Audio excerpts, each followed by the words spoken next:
Olá, boa noite.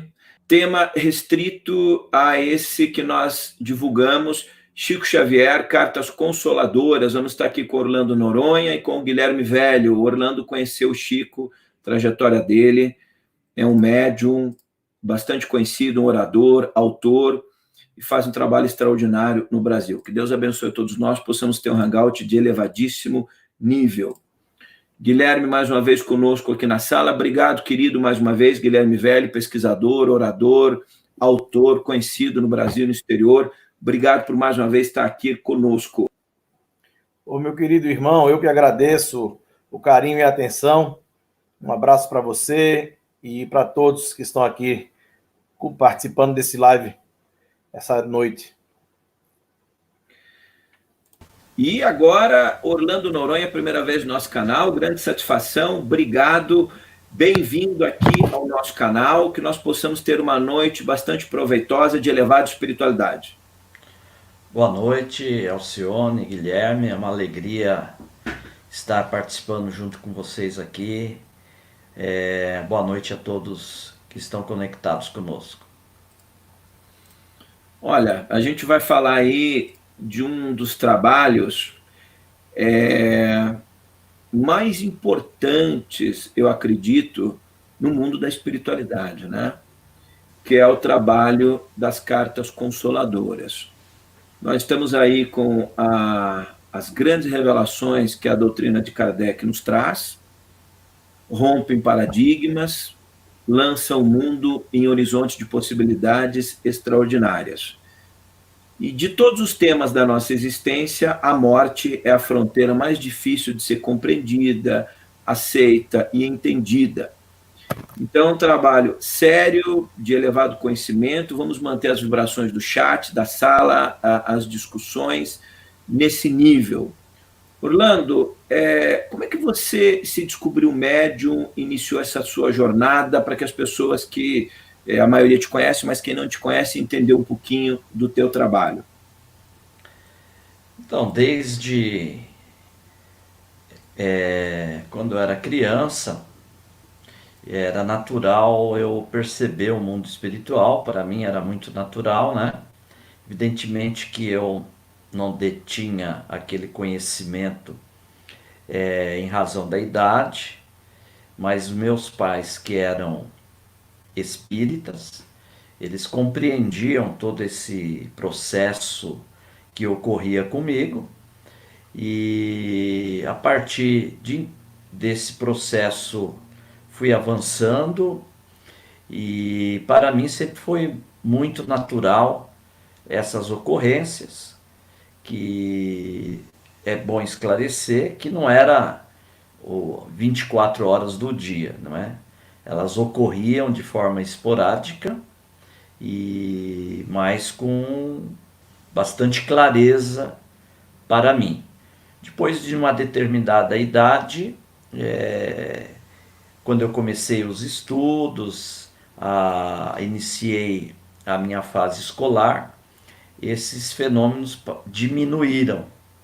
Mas quando eu entrei na adolescência, eles recrudesceram de novo, e aí não teve volta, né? Foi de forma consciente, foi de forma espontânea. Meus pais nunca me forçaram a nada, sempre me orientavam, me comentavam o que estava acontecendo, dentro das possibilidades do meu entendimento. E aos 17 anos, então, quando rompeu de forma bastante clara, que eu então adentrei a doutrina espírita, sempre orientado pelos meus pais. O que antes da gente ir para o Guilherme, como é que você vê a doutrina espírita, já que você citou isso? A doutrina espírita, ela trouxe, no que diz respeito à mediunidade, com as pesquisas de Allan Kardec, codificador da doutrina espírita, que avançou na sonda da pesquisa, quando dos fenômenos que estavam na época se apresentando na Europa, chegando até Paris, onde estava o professor Rivaio. Nós sabemos que ele então passou a pesquisar os fenômenos e, diante dos fenômenos, ele identificou o mundo espiritual, identificou a questão da mediunidade, a questão dos médiuns, e pôde estabelecer, logo depois que ele lança a pedra fundamental da doutrina espírita, que é o Livro dos Espíritos, a 18 de abril de 1857, após toda um desenvolvimento da fundamentação filosófica do Espiritismo. O livro subsequente irá justamente tratar sobre a questão do que nasceu a doutrina espírita, que é o Livro dos Médiuns, quando ele lança em 1861. E aí nós passamos a ter, dentro da humanidade, um conhecimento de causa do que significa este fenômeno que sempre existiu em todas as épocas da humanidade, né? Então, com o Espiritismo, no que tange a questão da mediunidade, nós temos muito bem definido o que é mediunidade, o que é o médium e quais são os objetivos da mediunidade no mundo físico. Guilherme, nós falávamos um pouquinho nos bastidores da importância de entender todo o contexto e obra do Kardec, daquilo que ele se propôs a fazer, sem tentar inventar muita coisa, né? Queria que você abordasse um pouquinho isso. A gente vai entrar daqui a um pouquinho com o Orlando, que é autor, é orador, é médium. A gente vai entrar nas Cartas Consoladoras, que é um trabalho que o Chico... o Chico é o primeiro no Brasil a fazer isso. Eu vou aproveitar e vou perguntar para você, Guilherme, e essa importância de se ater à obra de Kardec, não que não se possa evolucionar, mas que não se possa mudar muitas coisas, né? Pois é, o Allan Kardec ele foi um divisor de águas. Até Kardec, o médium, ele não tinha escolha. Ou era bruxo ou era louco. Kardec foi quem deu a dignidade à mediunidade, mostrando que é uma faculdade de senso-percepção e que sempre existiu em todos os povos. E quando o espiritismo surge na Europa e primeiramente nos Estados Unidos, não surgiu apenas dentro do ambiente espírita. A história mostra que dentro, inclusive, de várias religiões, da própria Igreja Católica, os fenômenos mediúnicos, eles sempre aconteceram. E na época de Kardec foi com grande profusão em todas as religiões. Tanto que a Igreja Católica, na época que o espiritismo estava ali fervilhando no bojo, muitos padres e freiras mortas voltavam do além para pedir orações. E aquilo incomodava a Igreja Católica a ponto do Papa da época pedir para ser construída uma igreja.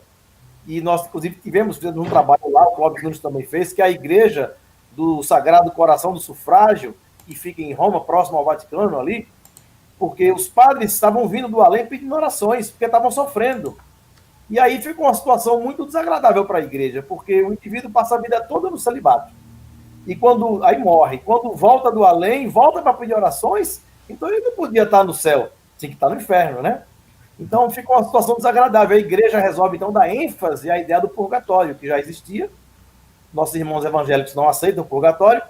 E ali ele funda a igreja do Sagrado Coração do Sufrágio, e dentro dessa igreja, no lado esquerdo da sacristia, eles fundam um museu, chamado Museu das Almas do Purgatório. 3 bispos andaram toda a Europa, colhendo prova dessas comunicações entre os vivos e os mortos, dentro do ambiente católico. Não eram aparições ou fenômenos fora que a igreja trouxe para dentro, para o seio da igreja. Não. Foram fenômenos dentro da igreja católica, em monastérios, em conventos, igrejas. E eles chegaram a juntar cerca de 270 peças. Houve um caso de uma freira morta que se comunicava com uma freira viva. A freira viva achava que era um sonho, ela põe a mão no hábito, queimando a fogo a roupa dela, marcando os 5 dedos. Eles trouxeram essa peça, colocaram no museu, e ao todo juntaram esse grande volume de peças, porque ali a Igreja Católica vem legitimar o purgatório. Porque aí o purgatório fica no meio do caminho, né? O padre não está no céu, nem está no inferno. Então ele fica ali na metade do caminho, a gente se reúne, faz uma reza, ora, faz uma prece, aí ele sobe e volta para o céu. Então a gente resolveu o problema. Só que, paralelamente, a Igreja Católica, ao legitimar o purgatório, ela está também legitimando a comunicação entre os vivos e os mortos dentro do ser da Igreja Católica. Então, você vê, sempre existiu. Todos Sim. os povos antigos, os índios tinham a figura do pajé, né? O xamã, o pajé, o homem os incas, os astecas, os xamãs, toda aquela tribo, sempre existiu a figura daquele que entra em contato com a divindade. É aquele que faz o papel de intermediário, né, entre o mundo espiritual. Inclusive, nos Estados Unidos, que iniciou tudo com as irmãs Fox ali, na época da abolição da escravidão, da escravatura nos Estados Unidos, o presidente Abraham Lincoln fazia as sessões mediúnicas na Casa Branca. E tem um livro publicado chamado As Sessões Mediúnicas na Casa Branca. E ali ele recebe a orientação dos espíritos para a libertação dos escravos. Nossa. Então Kardec foi quem codificou isso tudo. Estava tudo solto ali, literalmente. Kardec foi quem, como eu falei, foi quem deu a dignidade à mediunidade. Quantas pessoas morreram porque ouviam vozes? Giordano Bruno, sacerdote católico, que passou 3 noites no poste, no ano de 1600. Motivo da morte, um dos motivos da morte de Giordano Bruno. Ele acreditava na comunicação entre os vivos e os mortos. Então, a Kardec, ele foi muito grande. O trabalho que ele teve, a gente hoje falar de Kardec, fazer uma palestra é fácil. Agora, você olhar naquela época, sem luz elétrica, sem planeta Bic, sem um computador, sem nada, o cara ali no tinteiro, no candeeiro ali, ó, fazer uma obra daquela que até hoje muita coisa a gente ainda não descobriu. Então, ele foi muito grande no seu tempo. Falar de Kardec é algo maravilhoso. Orlando, eu quero fazer uma pergunta para você agora. Mas assim, me dá só os anos, porque a pergunta eu completo em seguida. Quantos anos você está nessa área já? 40 anos. 40 anos, então veja bem. Uma das perguntas, então veja, é uma pessoa que tem uma vasta experiência, descobriu o seu dom, seu propósito de existência, esteve junto com Chico e outras pessoas importantes desse trabalho. O que falta em algumas pessoas que ainda consideram, esses dias eu não vou citar o nome do padre, um dos padres mais conhecidos do Brasil, tornou público nos canais sociais dele uma comunicação de uma católica com um espírito. O que eu achei muito engraçado foi que o padre, que é muito conhecido, disse o seguinte: olha, essa comunicação existe, é porque aqui Deus permitiu, mas então, como ocorreu no ambiente católico, ele disse que a comunicação é verdadeira, mas que as outras não são verdadeiras. Por que as pessoas aqui têm irmãos evangélicos, católicos, de outras denominações, ateus, pessoas que não entendem? Por que elas... Eu não estou dizendo que não existem os espíritos obsessores, as energias sombrias, não é disso que eu estou falando. Mas por que existe ainda tanto medo e tanta dificuldade em aceitar que essas comunicações, na sua visão, nesses 40 anos, que elas possam ser reais? Eu não estou falando também dos enganos, das manipulações, mas que as comunicações reais realmente existem e acontecem. Bom, nós temos que remontar ao passado, quando, se nós fizermos um estudo histórico e aprofundar nas pesquisas de documentos históricos, não é?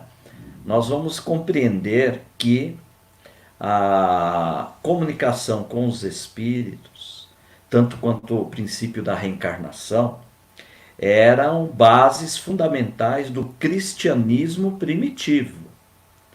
Quando começou os concílios de Nicéia, aí, atendendo a algumas necessidades e interesses políticos e até religiosos, foi suprimido, como se pudesse, por um decreto, suprimir uma lei natural da vida.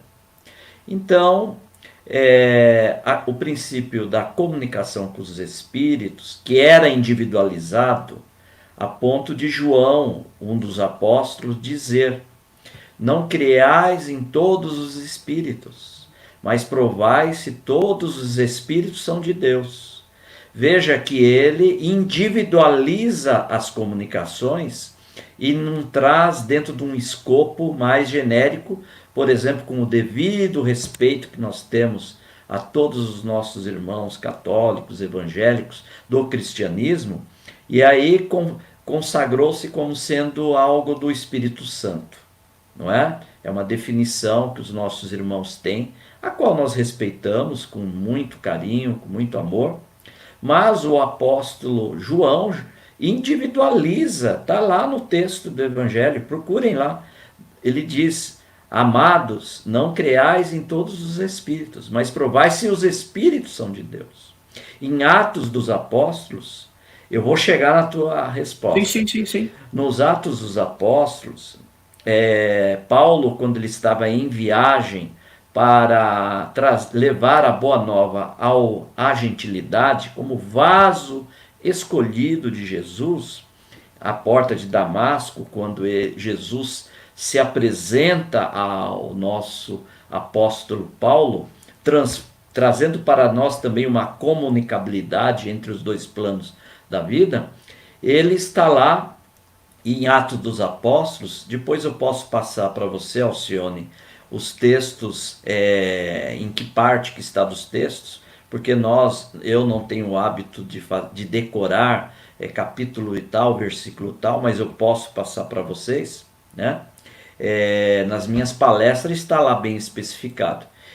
Quando eles estão reunidos à noite e param para descansar, está textualmente ali: e Paulo teve uma visão e viu um homem da Macedônia que lhe pede para que ele adentre a Macedônia para pregar. Então nós vemos, se você pegar Atos dos Apóstolos, nós vamos ver um verdadeiro livro dos médiuns da época, não é? Entretanto, eu penso que por interesses políticos, interesses de grupos, então foi suprimido essa verdadeira realidade da comunicação com o mundo espiritual. E que, através dos séculos, foi implantada uma cultura mais voltada aos atavismos, inclusive, da religião da época de Roma, que era o politeísmo, né, os deuses. Então nós percebemos que dentro do cristianismo puro e nascente foi inseridos algumas práticas cerimoniais, porque, por exemplo, o palco maior da pregação de Jesus foi aonde? Nas praças, no sermão, numa montanha, perante os lagos, não é? Então eu acredito que é uma questão cultural, que isso é introduzido para os nossos irmãos que frequentam as outras religiões e que necessitariam rever os textos próprios do Evangelho e compreender que a individualidade do Espírito existe. Tanto é que no Monte Tabor, quando Jesus estava com Pedro, João e Tiago, surgiu a presença de dois varões, que são dois homens. Ali não especifica, foi um anjo, foi o Espírito Santo, não está dizendo. Está dizendo que dois varões, que significa dois homens, se apresentam a Jesus. Era Moisés e Elias. Moisés, que havia desencarnado há 800 anos atrás, presumíveis, e o profeta Elias há 400 anos atrás. Então nós acreditamos que o cristianismo terá futuro que resgatar esse equívoco que ocorreu no Concílio de Nicéia e que trouxe para nós uma visão equivocada. Agora, ao nosso ver. Acrescentando aí, muito bem colocado pelo Orlando, essa questão do Monte Tabor, e os apóstolos ficaram com o corpo materializado lá 2 semanas. Tem lá que Jesus mandou construir tendas para que eles ficassem lá. O que dizer da noite de Pentecostes, a noite das línguas de fogo, que até hoje as religiões não sabem explicar, a comunicação, Joana d'Arc, e tantos outros. Então a gente ficaria aqui a noite toda só falando de comunicação. No Novo Testamento, Mateus chama Jesus de Senhor dos Espíritos. Então, e eu peço licença, desculpa te cortar, Guilherme. que nós precisamos compreender uma outra questão, me permita, Alcione, talvez você perguntaria dentro do tema, sobre essa questão da proibição da comunicação com os mortos de Moisés em Deuteronômio. Primeiro, eu só consigo proibir algo que existe, né? E segundo, se eu proibir, tem um motivo, não é? Primeiro, que se ele proibiu é porque os espíritos existem e comunicam. Ele proibiu porque a utilização da profecia, que é a mediunidade, estava sendo utilizada de forma profana para benefícios pessoais e não elevados com o remanescente dos deuses de ouro. Então ele proibiu por quê? Porque o povo não compreendia uma outra norma senão o autoritarismo, devido à prisão e os traumas e os complexos que adquiriram da prisão no Egito. Então Moisés ele tinha que ser meio no fórceps mesmo, então ele proibia. Então, se ele proibiu, é porque existe.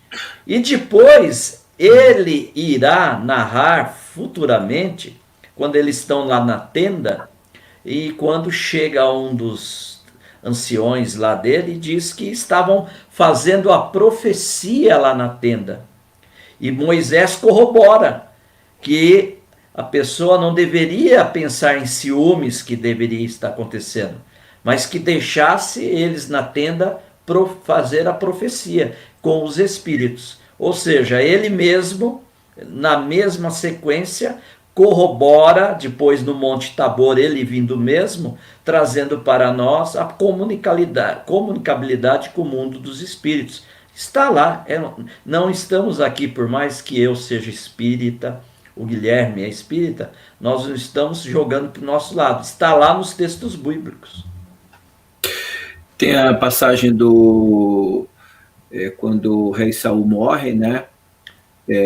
O profeta Samuel morre e Saul, antes da guerra, precisa fazer uma consulta, vai lá com a necromante ou com a adivinha, enfim, a médium da época, e a médium conta algo muito curioso, que ela vê um ser de muita luz saindo da terra, né? Algumas religiões dizem, mas era um espírito ruim, mas na verdade a mulher diz que era um ser de muita luz emergindo da terra, né? E aí o profeta Samuel fala com Saul e diz que ele ia vencer a batalha. Já vou falar disso. Olha, a Silvana Guirot, que é astróloga, está aqui, bastante conhecida, acompanhando com a gente aqui o canal. Ela deu entrevista para a gente esses dias. Tá a Mary J. Costa, que tem um canal também muito grande, fala desses temas. Mary, você está convidada, agora vai dar certo você vir no nosso canal também.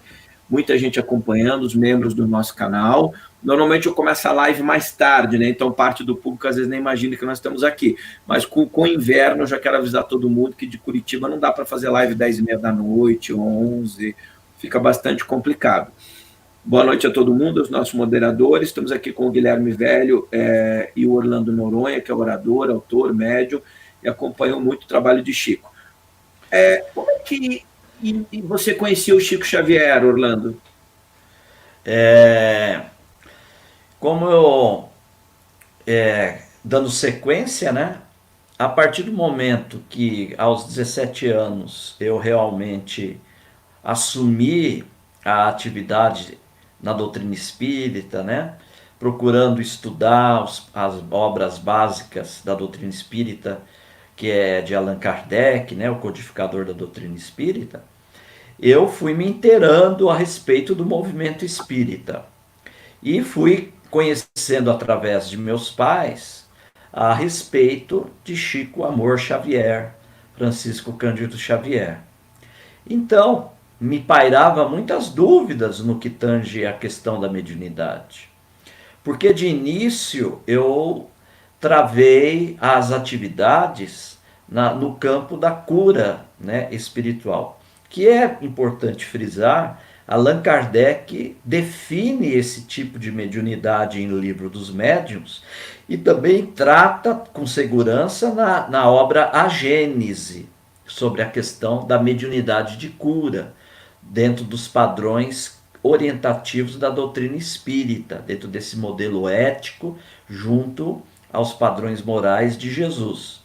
E então eu tinha muitas dúvidas, e a partir de 1980, eu ainda estudando, né, ainda estudante, passei a visitar então a Uberaba, e sou muito grato com meu pai. Nós devemos agradecer muito os nossos pais, né? Eu tenho uma gratidão eterna com meus pais, porque na época eu não trabalhava, eu só estudava. Então quem financiava todas as minhas viagens era meu pai. Naquela época não tinha nada de caixa eletrônica em 1980.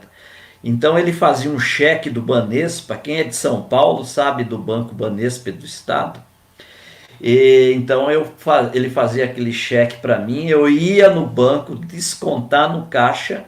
Aí eu, de Osasco, quem é de São Paulo sabe o que eu estou falando, eu tinha que pegar um trem, ir até a rodoviária Tietê, comprar a passagem, voltar para Osasco para poder depois voltar sexta-feira e viajar. Não tinha nada de internet. Então, a partir de 1980, Alcione, eu passei a visitar Francisco Cândido Xavier e fui até a última semana anterior, quando ele desencarnou em 2002.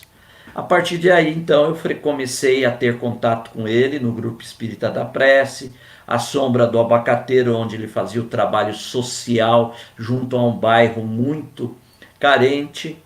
E aí fui perguntando para ele, e ele foi me orientando como deveria me comportar dentro das atividades mediúnicas à luz da doutrina espírita. Essa palavra como me comportar é importante, né? Porque a gente não sabe muito bem como se comportar diante, muitas vezes, desses trabalhos, dessa espiritualidade. Qual é a importância desse saber se comportar frente aos trabalhos da espiritualidade? Quero perguntar isso para Orlando e depois a mesma pergunta para o Guilherme. O que você aprendeu nesse sentido? A gente vai falar já das cartas e tudo mais. Como é esse saber se comportar diante de trabalhos importantes da espiritualidade como esse que o Chico fazia e você também faz hoje? Allan Kardec, no Livro dos Médiuns, ele traz um capítulo, Alcione, que eu acho que é o capítulo mais importante no que diz respeito à mediunidade. Porque para o leigo, principalmente para o leigo, quando se fala em mediunidade, fica muito aquela expressão de fenômeno, né? A questão do fenômeno, do maravilhoso, do sobrenatural. E no Livro dos Médiuns, Allan Kardec traz um capítulo que chama A Influência Moral do Médium.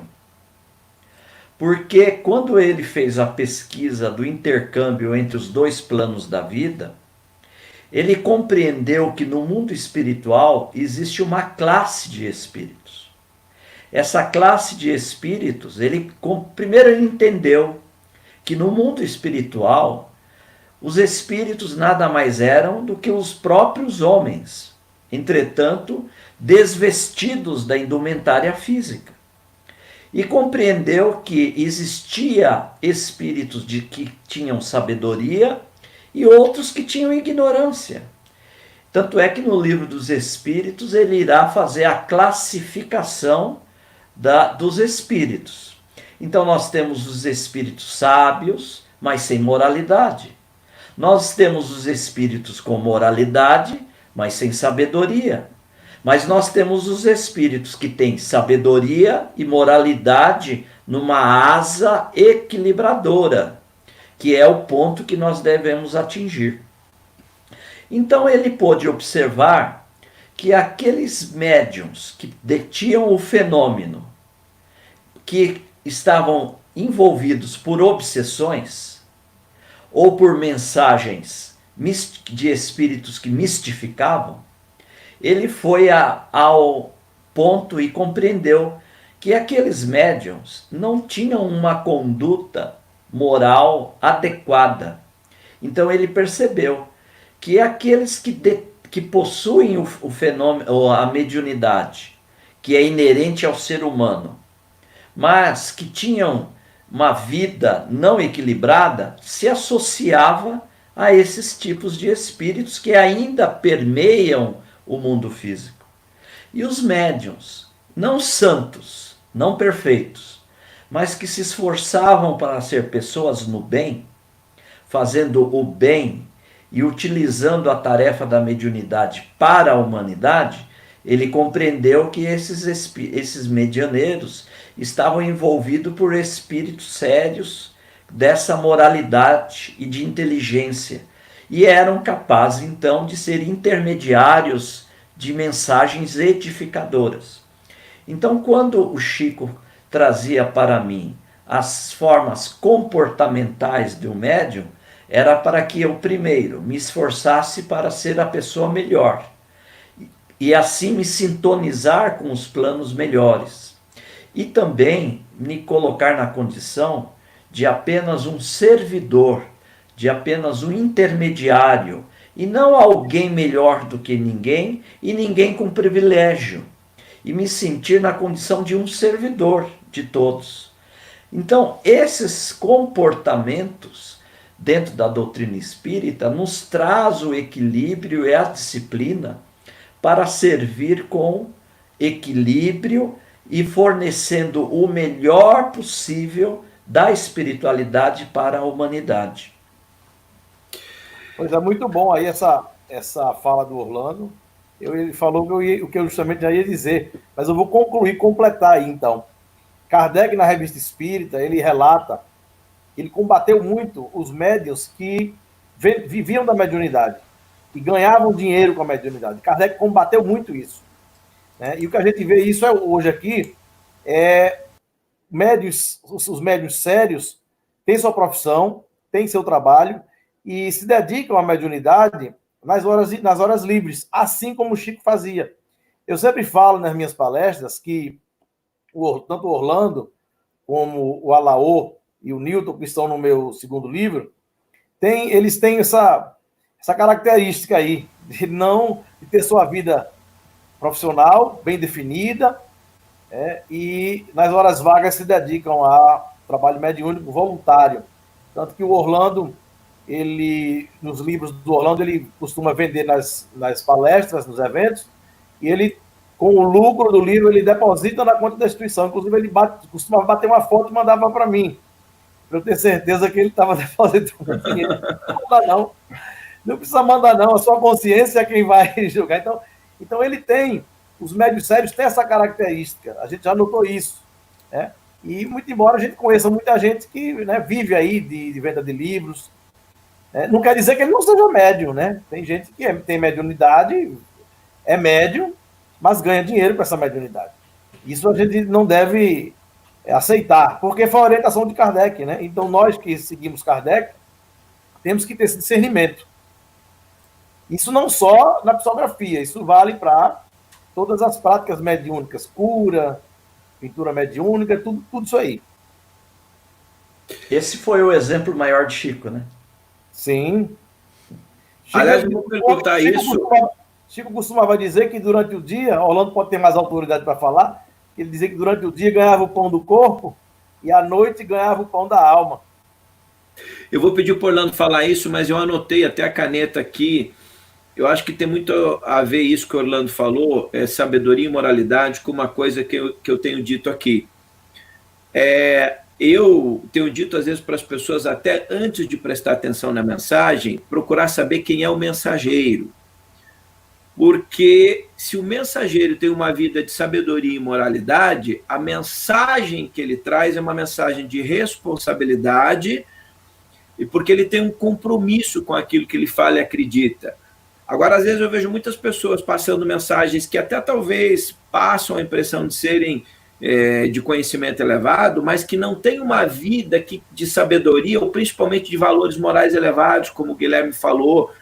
Nesse sentido, o Chico era um horizonte a ser seguido, né, Orlando? Sim, até porque O Chico passava no início muitas dificuldades financeiras. Nós sabemos a luta dele, a família muito simples, humilde, né? E a gente sabe na biografia que em certa oportunidade o pai dele foi cobrar ele, porque ele já estava muitos livros já sendo editados, né? E o pai dele falou: Chico, esses seus espíritos aí, será que você não pode pegar um pouco do livro aí que vende, porque eles não vêem a nossa necessidade aqui? E o Chico falou: não, esses livros não são meus, esses livros são deles. Eu não tenho direito de pegar um centavo desse trabalho, porque eu não faço um esforço mental nenhum, é eles que escrevem. E o pai do Chico, nós sabemos que ficou um tanto bravo com essa situação. Então nós sabemos, por exemplo, que nas feiras do Livro Espírita em Uberaba, o Chico ia para promover, para incentivar, né? E ele, evidentemente, quando ele entrava na feira, ele pegava alguns livros, né? E quando ele chegava para pagar, as pessoas não queriam cobrar, né? O pessoal que organizava. E ele falava: então eu não vou levar livro nenhum. Então ali tinha livro na mão dele, Nosso Lar, Paulo Estevam, que da própria lavra mediúnica dele. Então ele falou: não vou levar porque os livros não são meus, são dos espíritos. Então a primeira questão que o medianeiro, e eu aprendi isso com ele, é de saber que nós somos apenas intermediários e não conseguimos e não logramos êxito sem a presença deles, dos espíritos superiores. Nós somos só os facilitadores. E Emmanuel diz, na obra Emmanuel, que na sua generalidade, os médiuns são espíritos que no passado tiveram deslizes e desatinos com o público, criando débitos clamorosos e que chegam na presente encarnação com a bênção da mediunidade para a sua própria redenção. Então, o medianeiro ele precisa compreender que os livros que ele produz no que diz respeito à mediunidade não é dele, é dos espíritos, não é? E ele não tem o direito. Então a gente vê o dever, ele tem o dever ético de ter a sua profissão, o seu trabalho e nas horas que é possível exercer a tarefa da mediunidade. Foi o que o Chico fazia. De manhã, no período comercial, ele trabalhava na Fazenda Modelo, no Ministério da Agricultura, e à noite ele ia para o Grupo Espírita da Prece ou na casa dele fazer a tarefa do livro ou atender as caravanas que o buscavam, não só do Brasil como fora do Brasil. Só depois, quando ele aposentou, que ele foi dedicar totalmente o seu tempo à doutrina espírita. Quero agradecer as pessoas que estão aqui acompanhando. Já volto com vocês, a Maria Duquevix, por colaborar com o nosso canal. Eu estou colocando aqui o canal do Guilherme Velho. Se inscrevam no canal dele, já coloquei algumas vezes. Estou dizendo agora, está aqui o canal do Guilherme. Orlando tem canal também, daqui a um pouquinho a gente... Você tem canal no YouTube também, Orlando? Portas do Amor. Desculpa, como é que é o nome mesmo? Portas do Amor. Não, Portas do Amor só, digo, tem mais algum não, né? Tem o meu Profiles, o Facebook Profiles, que é o perfil Orlando Noronha Carneiro. Tá. Então, Portas de Amor, a gente já está divulgando também. Fione, Oi.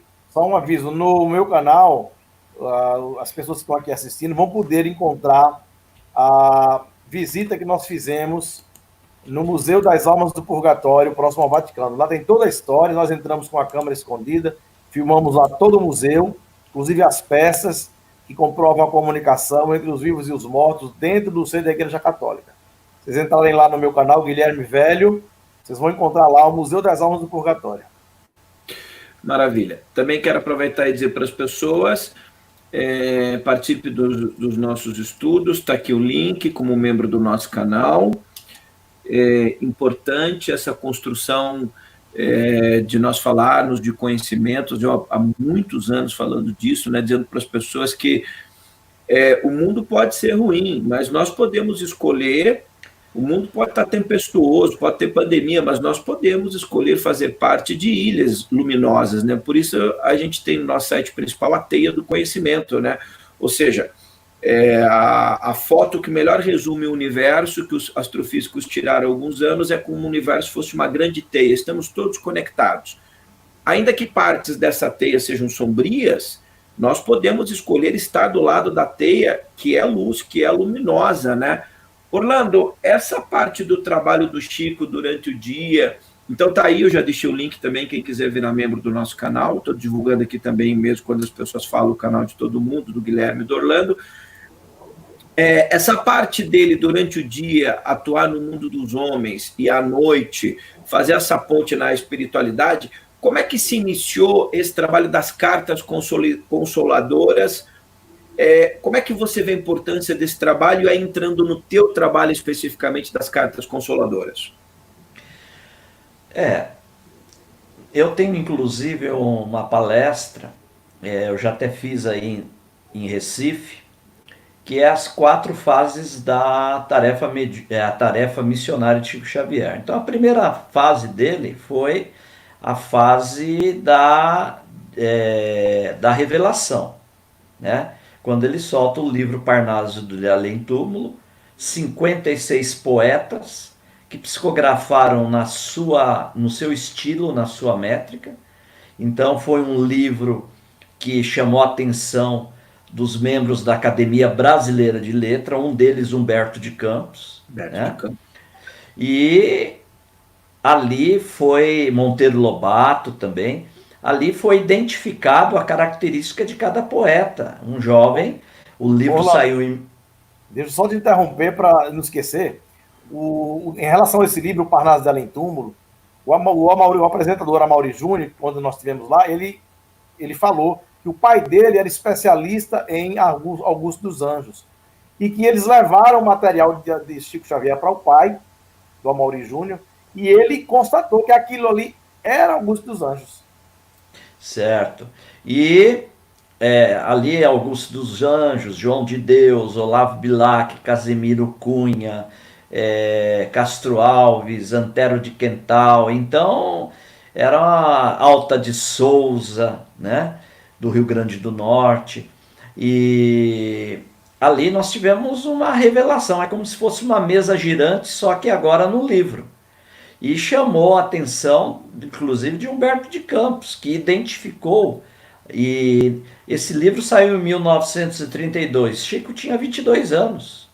Numa cidade ao lado de Belo Horizonte, Pedro Leopoldo, que na época, em 1932, quais eram os recursos que tinham? Né? Então, essa é a primeira fase. A segunda fase foi a do esclarecimento, quando começa a vir as obras Nosso Lar, quando começa a vir a obra O Consolador, Roteiro, as obras, os romances de Emmanuel. Aí é que a espiritualidade, compreendendo a necessidade de uma das maiores dores, que é o que nós estamos vivendo hoje, que é o quê? A morte, não é? Então essa pandemia aí, que é um processo de prova e expiação que nós estamos vivendo, como para um avanço maior e mais rápido da humanidade, na ciência e nos valores da relação humana, quando nesse momento a morte vem campeando tantas famílias, em que há uma outra dor que vem potencializar, que além da morte vem potencializar que as pessoas não estão podendo se despedir dos seus familiares, que será um desafio e um trauma muito grande a ser tratado. Naquela época, já pensando nessa consolação, Emmanuel autoriza que não só viria mais os poetas, os cientistas como André Luiz, né, ou o próprio Crônicos, e que contava o jornalista Humberto de Campos. Depois o Humberto de Campos desencarna e volta, através de Chico, a psicografar, não é? E tanto é que nós temos o caso Humberto de Campos, onde foi a família de Humberto de Campos foi processar a FEB, Federação Espírita Brasileira, e o Chico, né? Bom, isso é uma outra história muito longa. Sim. E fica à vontade para contar o que fica à vontade. E esse processo avançou e ocorreu, o Chico sofreu muito. Por quê? Porque a família identificava que era Humberto de Campos que trazia os seus contos e pontos, não é? E culminou que o processo teve um desfecho, dizendo o juiz, né, que quando a pessoa morre, cessa-se o direito, né? Então, morreu por aí, né? Então, a partir daí, Emmanuel autoriza o quê? Os espíritos familiares retornarem, através da pena mediúnica de Chico Xavier, já iniciando um pouco em Pedro Leopoldo, Alcione, mas em 1959, Chico, em janeiro de 1959, ou 58, não lembro, acho que foi 59, ele muda-se de Pedro Leopoldo para Uberaba. E lá ele funda a Comunhão Espírita Cristã, junto com o Valdo Vieira, né? E ali começa de fato a se materializar essas cartas psicografadas de cunho familiar. Nós vamos ter o exemplo, por exemplo, nós tivemos em São Paulo o incêndio do edifício Joelma, onde coletivamente desencarnaram centenas de espíritos. E ali nós vamos ter, num livro chamado Somos Seis, um desses espíritos que desencarnou lá no edifício Joelma, a Volkmar, que está no livro Somos Seis, editado pela GEM, e que foi, inclusive, tema de um filme, né, que é sobre o Joelma, o incêndio Joelma.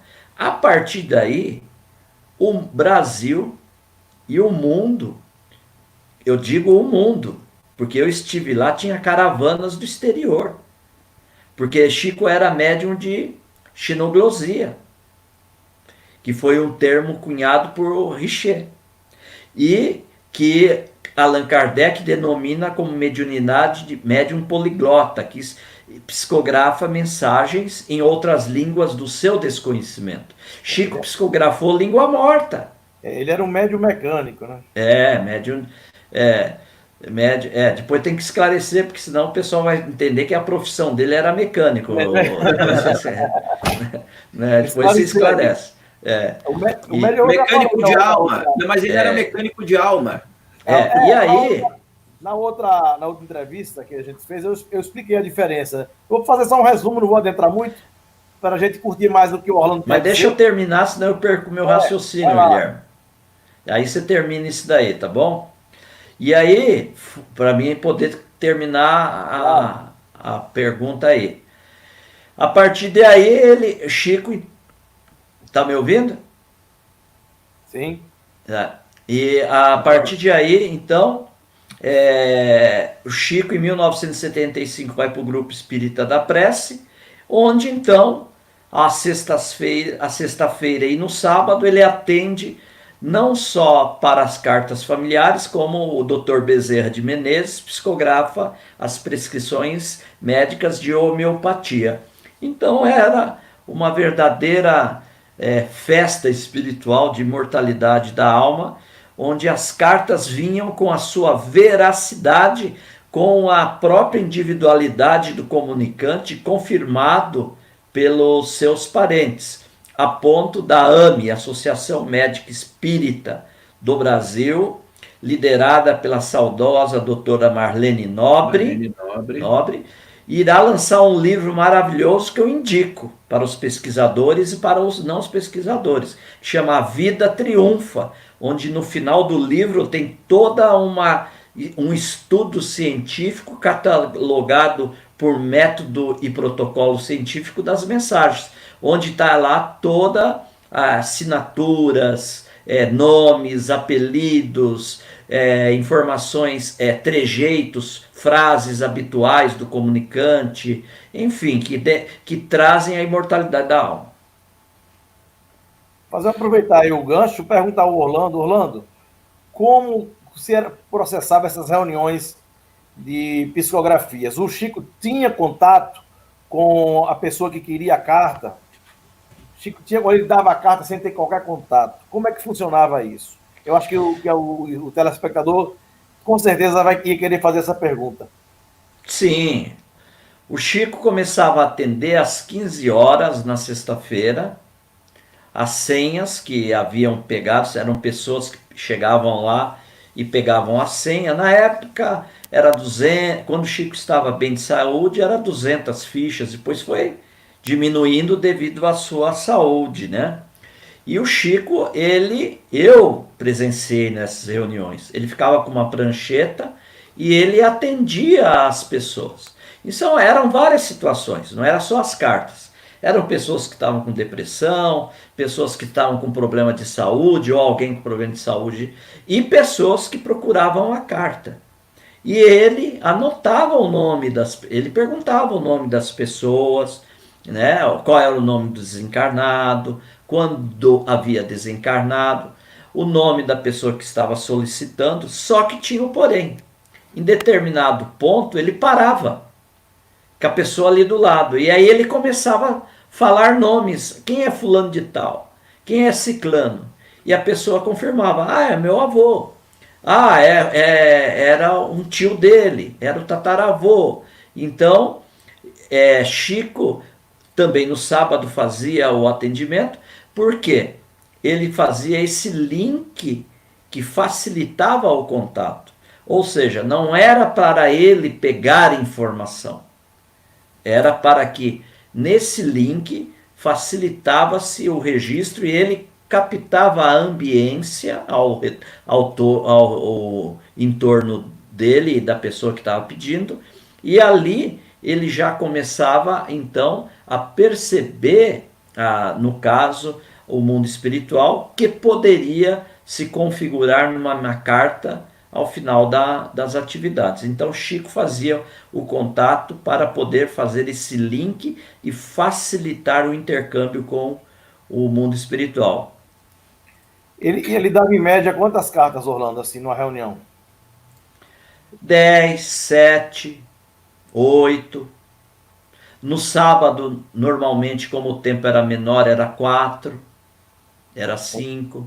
Tinha que saía mais de mensagem, era as prescrições do Dr. Bezerra de Menezes. Essas saíam bastante. Mas cartas mesmo, endereçadas, com detalhes, com identificações, eram 10, 8.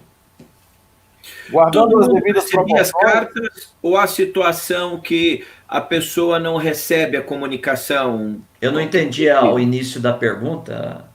Desculpa, Alcione. Não, eu estava dizendo assim, por exemplo, uma pessoa que perdeu um ente querido, de repente faz muitos anos, um filho, é sempre possível essa comunicação ou há casos que essa comunicação acaba não ocorrendo?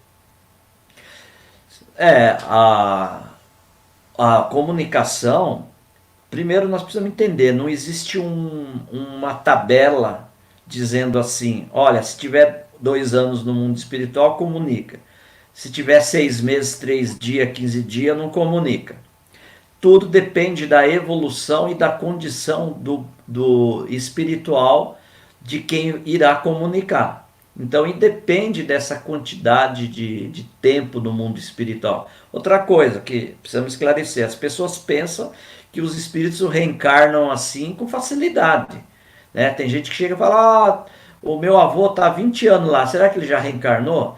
Em média, o Dr. Hernani Guimarães, num estudo do livro chamado Eu Indico para os Pesquisadores, a reencarnação no Brasil, do Dr. Hernani Guimarães, o maior dos pesquisadores que teve dentro da doutrina espírita. Eu tive com ele, né? Muito bom. Muito bom. E, em média, os espíritos demoram 90, 100 anos para reencarnar. Não é? Claro, não é uma tabela final, né? É uma média, porque tem que situações que os espíritos, por um processo de necessidade, reencarnam mais rapidamente. Isso depende da condição de cada um. Na comunicação, a questão é essa. Depende muito da necessidade, depende muito da evolução do comunicante e depende também da permissão do mundo espiritual para que isso ocorra. Precisa de uma permissão, né? E isso não é controle do médium. Não é o médium que diz é esse ou aquele. Pelo contrário, é o mundo espiritual que diz é esse ou aquele que irá comunicar. O médium é como se, nessas tarefas das cartas, é como se ele fosse o carteiro. Ele irá chegar no seu local de trabalho e ele vai ver quais as cartas que estão programadas para ele levar.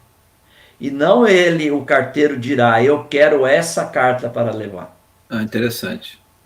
Guilherme, quer completar alguma coisa na área das tuas pesquisas nisso? Que eu queria colocar assim uma situação bem interessante que o Orlando falou, da questão do Chico ter o contato. Nas pesquisas que eu fiz com alguns médios no Brasil, tanto o Orlando como o Newton Souza, o Newton Stuck, o Alaô, o Henrique Bocato e tantos alguns outros que eu tive contato, eles têm a necessidade do contato, ter o contato com a pessoa, né? E é interessante também que muitas das vezes, por exemplo, a pessoa entra na sala para entregar a ficha ao Orlando, ao Newton, na hora que o Newton recebe, o Orlando recebe a ficha ali ele já sente alguma coisa, e muitas das vezes o Orlando já olha para a pessoa e já fala o nome do avô, o nome da avó. É normal isso acontecer, muitas das vezes. Então, muitas das pessoas que entram ali naquela sala, que tem um contato com o médium, e não vem carta às vezes, mas só naquele contato ela sabe o nome do avô, obter uma informação, ali ela já sai consolada. Por exemplo, teve um caso do Newton, que a pessoa entrou na sala, eu estava ao lado do Newton, e a Newton sentiu ali um fenômeno de psicometria ali. Ele começava a sentir um aperto no pescoço, e ele virou para a pessoa e disse, por que meu pescoço está doendo tanto? Sabe, porque meu marido morreu enforcado. Aí ele olha e diz, por que tem uma piscina? Porque eu vejo uma piscina. Diz, porque ele morreu afogado na piscina. Então são situações que vêm legitimar aquela comunicação, porque a pessoa nunca viu o médium antes. Na ficha não tinha essas informações. Só vem o nome, data de nascimento, data de morte. Não existe anamnese, como muita gente pensa. Agora, é natural, às vezes, o médium, ele ali sentindo alguma coisa, ele querer captar, ele perguntar alguma coisa, nem sempre o médium acerta. É normal isso acontecer.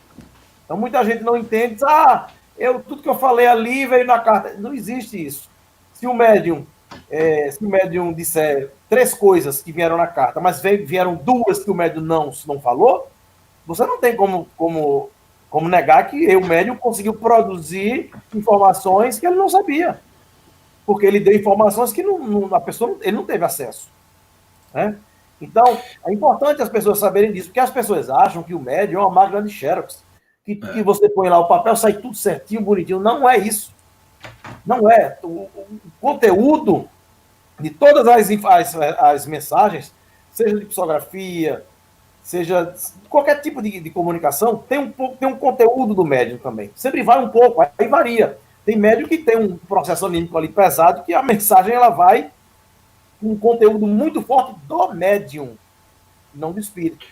Então, já tem médiums que vem ali um conteúdo muito, 90% ali do espírito, 10% do médium, mas sempre tem alguma coisa do médium. Inclusive, nas próprias obras de Chico, pesquisadores chegaram à conclusão que alguns no final das cartas, até a gente comentou isso na entrevista passada, na forma de se despedir, sempre existia um modelo igual a todas as cartas, um padrão na comunicação. Então, aquele padrão é do médium, não é do espírito. Que fique claro, o médium não é uma máquina de Xerox. Antes de eu voltar para Orlando, eu vou pedir para o Orlando entrar como é que é o processo das cartas consoladoras que ele traz. Depois eu vou perguntar de alguma mensagem, porque eu sei que tem muitas falsificações, Você citou ali essa pandemia do vírus, se a espiritualidade, de alguma certa forma, já se pronunciou de forma séria sobre isso, porque tem muita gente que acaba postando nesse mundo da internet coisas equivocadas. Nós estamos aqui com o orador, autor e médium Orlando Noronha. Ele acompanhou o trabalho de Chico Xavier, há 40 anos está nessa área, psicógrafo também, porque ele recebe as cartas consoladoras. Estamos com o nosso amigo Guilherme Velho, que é orador, autor internacional, pesquisador espírita. O Guilherme tem sido aí uma benção do ponto de vista de trabalho sério nessa área. Eu, às vezes, combato um pouco determinadas coisas, porque eu sei, tem uma frase de Kardec, aliás, que Divaldo repete sempre, eu gosto muito, que é melhor você deixar de acreditar em 10 verdades do que aceitar um engano. Então, muitas vezes, antes das pessoas quererem saber de conhecimentos extraordinários, elas precisam aprender a identificar enganos. Então, por isso que, às vezes, eu faço alguns vídeos, alguns textos, olha, cuidado com isso, atenção com isso, porque uma verdade não destrói a sua alma, o seu espírito, a sua vida, mas um engano destrói, te aprisiona em regiões muito complicadas depois. Amanhã à noite é lua cheia, e eu vou estar fazendo um trabalho muito legal no Oriente. Aqui eu quero avisar, ocorre o Vesak, né, que é o festival, a festa sagrada mais importante do Oriente, que é quando o Buda vem à Terra e sai pelo mundo dando bênçãos, considerado uma noite de bênçãos especiais da iluminação do Buda Sakyamuni, né, o Buda da compaixão, Siddhartha. Amanhã é uma data muito especial, não importa se é espírita, se é cristão. Claro que nós não podemos comparar Siddhartha com Jesus, não é isso que eu estou falando, são trabalhos diferentes, mas importantes.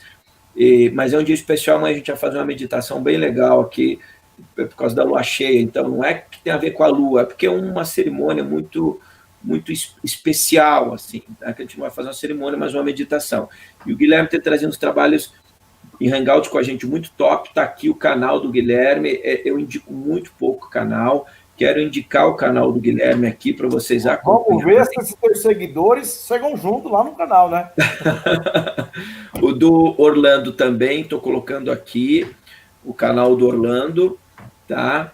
E você está aí com aquela psicografia do Orlando que eu te mandei, né? O vídeo está aqui, já vamos passar. Mas antes eu tenho que narrar aquela história. Quando chegar na hora, você me fala para eu te contar como foi aquilo lá. Pode deixar. E eu quero convidar vocês também. Eu tinha amanhã um hangout sobre Saladino, o grande líder do Islã, em duas partes, porque eu quero contar a história de um dos mais importantes pensadores do Islã. Eu já falei muito sobre a Ordem do Templo, os Cavaleiros Templários, como é que foi essa questão das cruzadas, que se reflete de uma certa forma até hoje, a importância do descobrimento do Brasil, das Américas. O Brasil tem uma coisa que eu estou descobrindo agora, assim, o Espiritismo já sabe disso, o Brasil como terra, inclusive da doutrina espírita e tudo mais. Mas, por exemplo, por que a Ordem do Templo descobre o Brasil muito antes de 1500, vinha muito antes de 1500? Mesmo a Ordem do Templo sabia da importância do Brasil para a cristandade, do Brasil como terra do Evangelho e tudo mais. Isso é uma coisa que a gente pode explorar uma hora no bom sentido. Então, eu vou deixar a live do Saladino para outra semana. E eu quero voltar agora para o Orlando, a importância das cartas consoladoras e do trabalho que você faz com as cartas consoladoras, Orlando. Como é que é esse trabalho? Bom, a tarefa das cartas consoladoras, ela não se baseia só nas cartas. Sim. Né? Ela tem toda uma estrutura, as reuniões, né, de acolher essas pessoas, e essas pessoas são atendidas por um grupo de trabalhadores nas várias casas que nós visitamos, que somos convidados, e elas passam, fazemos no mesmo modelo do Chico, que elas passam por uma fase de chamada registro, onde visa facilitar esse intercâmbio, e a partir daí nós temos, durante todo esse período, antes da psicografia e durante a psicografia, palestras doutrinárias, atendimentos fraternos, né? porque as pessoas que vivenciam o luto, elas necessitam de um atendimento muito específico, personalizado, porque muitas delas não querem mais continuar vivendo, muitas delas já estão pensando na autodestruição, não é? E o luto é algo doloroso, complexo, e essas tarefas visam dar um suporte no todo para que essa pessoa tenha um enfrentamento com maior qualidade, com mais disposição, no sentido de coragem, de paciência e de aguardar o reencontro, porque a grande mensagem também da doutrina espírita é a imortalidade da alma. E o reencontro é um processo natural e fatal entre aqueles que se amam. E essas cartas são realizadas em público, não é?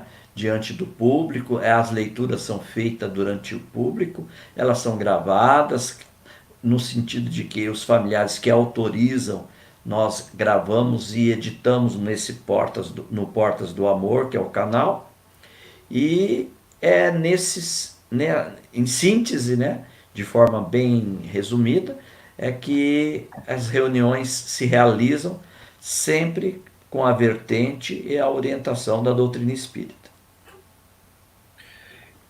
Como é que as pessoas, no sentido ficam quando recebem? É claro que pode parecer uma pergunta óbvia, mas o que muda na vida de uma pessoa que recebe uma carta consoladora, por exemplo, uma pessoa que está passando por um estado depressivo? Deve ser um impacto bastante grande, né, Orlando? Sim, porque é, é realizado um trabalho, vamos dizer assim, de choque, porque quando aquela pessoa, muitos, não vamos assim generalizar, mas muitos estão ali com dúvidas até, estão com a dor, né, mas com dúvidas, né? Sim. E muitas pessoas que entendam que 95 pessoas que participam não são espíritas, são católicos, Não são são espíritas. ateus, são Interessante isso, a católicos, esmagadora maioria, né? evangélicos, umbandistas, budistas, é, todas as religiões, judeu, Olha que né? interessante. Né? Ateus Procura também, ateus, A principalmente gente já viu ateus. muito, né? principalmente ateus, deve ser um choque muito grande, né? E Sai quando, convertido, né? olha, Não o convertido ao resumo, espiritismo, eu digo convertido a que não morreu, quis dizer, né? isso. Eu digo para você, a maioria sai com uma nova visão perante a Olha que vida, legal. né? E essas pessoas que recebem as cartas, elas primeiro elas têm um choque. Porque quando você está lendo, você vai lendo, eu percebo, né? Os nomes que vão aparecendo, os fatos que eram só de conhecimento, não é? Daquela pessoa. E aí a pessoa é como se tivesse alguém lendo o e-mail do seu ente querido, ou o WhatsApp do seu ente querido. E ela então percebe que existe algo além do pensamento do médium. Existe algo além. O que é? O mundo espiritual onde vive o seu, ente querido. É Então, interessante, Alcione, é a gente olhar o que tá por trás dessas cartas. Existe uma riqueza de conhecimento, de aprendizado por trás de tudo isso. E cada reunião de psicografia que eu participei ao lado desses médios, eu pude aprender alguma coisa e me emocionar com essas mães, com esses pais. Houve um caso que o Orlando me contou, me confidenciou, de um cidadão que estava com um filho, né, Orlando, no colo, e veio um ônibus, ele se atirou na frente do ônibus e matou o pai e o filho. E as pessoas caíram em cima dele, né? Rapaz, o cara se suicidou, ele levou o filho junto. Ficou aquela maledicência lá toda. Não vou foi em contar. Curitiba. Para não. Em Curitiba. Foi em Curitiba, né? Pois é. E aí, depois de um tempo, todo mundo com aquele entendimento de que o rapaz tinha se suicidado e levado o filho junto. E o Orlando recebe a carta dele. E ele ali, ele fala que foi atravessar a rua, teve um mal súbito. Puxa. E veja que só, então o Espírito veio e esclareceu. Agora você imagina a consciência viva do outro lado, vendo aquela maledicência toda, ele querer se comunicar, querer dizer, mas eu matei meu filho. E aí vem a carta e esclarece tudo. Veja que maravilhoso, né? Que fenômeno lindo. Isso que eu estou dizendo, por trás desse fenômeno, tem tanta coisa maravilhosa. E muitas vezes as pessoas ficam presas ao fenômeno e esquecem o que o fenômeno tem a nos ensinar. Deixa eu colocar uma pergunta difícil aqui para o Orlando e também para o Guilherme. Eu estou até medindo as palavras aqui. Eu quero falar. Eu vou colocar de suicídio primeiro. Eu gostaria que o Orlando falasse um pouquinho, porque é uma pergunta recorrente aqui no canal. Eu gravei um vídeo há um ano que é Só o Amor Permanece Eterno. É um vídeo meu mesmo, onde eu adentro nessa questão do suicídio, que eu, como cristão, um dos grandes equívocos da cristandade é a ideia de inferno eterno. Eu não acreditaria num Deus que criasse um inferno eterno. E eu sei que a doutrina espírita tem uma visão bastante mais amorosa nesse sentido. O que você poderia dizer para pessoas que ainda têm aquele dogma da sua religião de que existem algumas coisas, como o suicídio, que você vai ficar no inferno para frente, queimando, sendo atormentado? Quer dizer, onde é que fica o amor de Deus, a compaixão divina, que nos pede para perdoar, que vem à Terra, que é colocado na cruz, que perdoa a humanidade, dizendo, Pai, perdoar, eles não sabem o que faz, mas que as igrejas, eu não quero acusar ninguém, não é disso que eu estou falando, mas eu preciso especificar, insiste nessas ideias. Mas vamos tirar a igreja de cena. Como é que a gente expõe as pessoas que têm um ente que cometeu suicídio, de que o amor de Deus encontra o mesmo, o mais horrendo dos erros? Como é que você vê isso, Orlando? Você me faz lembrar uma ocorrência, eu peço licença de não nominar a cidade, mas Claro. é do interior do Paraná. Ao terminar uma das nossas exposições doutrinárias, palestra, ao sairmos da instituição, uma senhora se achegou até nós e eu percebi que ela estava muito combalida, um olhar de muita dor, de muito sofrimento, né? Os olhos inchados assim, e eu percebi que pela forma como ela se apresentava, ela era profetente de alguma outra religião. E ela, então, perguntou justamente sobre essa questão. Ela falou, olha, o meu filho cometeu suicídio. E eu estou usando o representante, mas ela usou os termos certos.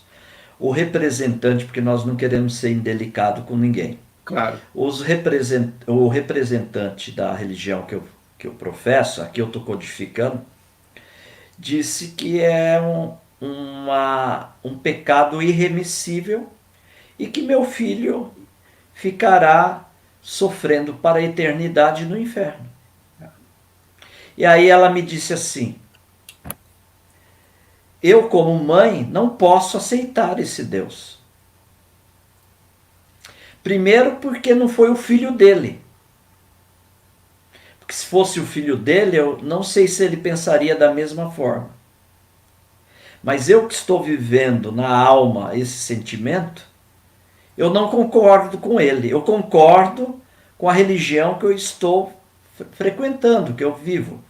Mas nesse ponto eu não concordo com esse Deus. E eu estou revoltada. E ela fez a pergunta, o que o Espiritismo tem a me dizer sobre isso? Então eu disse para ela, eu vou usar o terreno das suas condições de raciocínio. A senhora já ouviu falar na parábola do filho pródigo? Ela falou assim, já. Então eu vou dizer para a senhora aqui bem sucintamente. Lembra aquele homem que liberou o filho para viver a sua vida, deu uma parte da herança dele para que ele desfrutasse? E ele saiu pelo mundo, utilizou de forma equivocada e em desequilíbrio aquele recurso, chegou à total penúria, à total miséria que um homem pode atingir, a ponto de um dia ele lembrar que ele estava com tanta fome, que os porcos da fazenda do pai estavam comendo melhor do que ele. E aí ele teve um momento de voltar para o pai. Ele viu o erro que cometeu e ele então volta para o pai. Quando ele está se achegando à fazenda, ao sítio do pai, os servos percebem que ele está chegando, avisam o pai manda recolher e prepara uma festa para ele, recebendo-o de volta para o lar. É a parábola do filho pródigo que Jesus nos trouxe. Uma das mais importantes, né? Aí eu perguntei para ela, vamos raciocinar. Quem é esse pai? Deus. Quem que é esse filho que saiu e se equivocou e se fragilizou? Ela disse, o meu filho. O que esse filho fez? Ele se arrependeu do erro que ele cometeu. E ele voltou para pedir perdão para o pai. E o que o pai fez? O pai o recebeu de volta para o lar. Esse pai quem que é? É Deus. A senhora ainda acredita em inferno? A senhora ainda acredita que existem erros que não podem ser mais solucionados? Ela disse, evidentemente que não. Tanto é que Jesus disse, eu completei, nenhuma das minhas ovelhas se perderá do meu aprisco.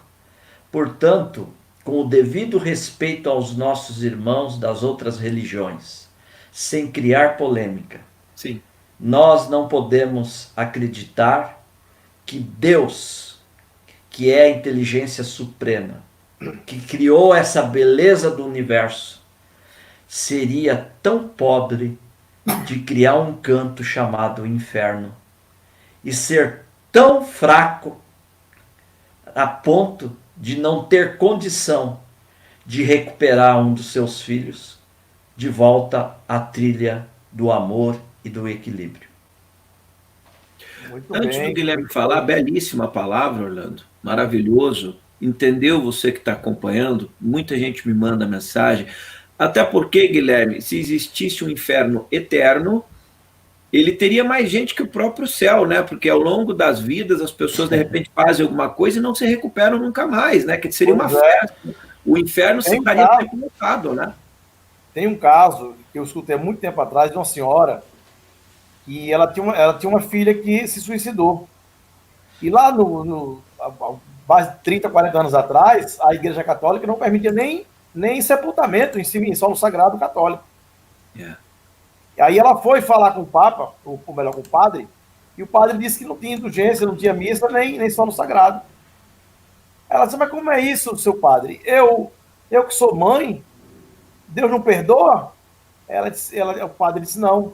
Ela disse, pois minha filha, eu que sou mãe, eu te perdoo. Eu que sou maior do que Deus, eu te perdoo. E aí ela tinha um filho que se tornou espírita.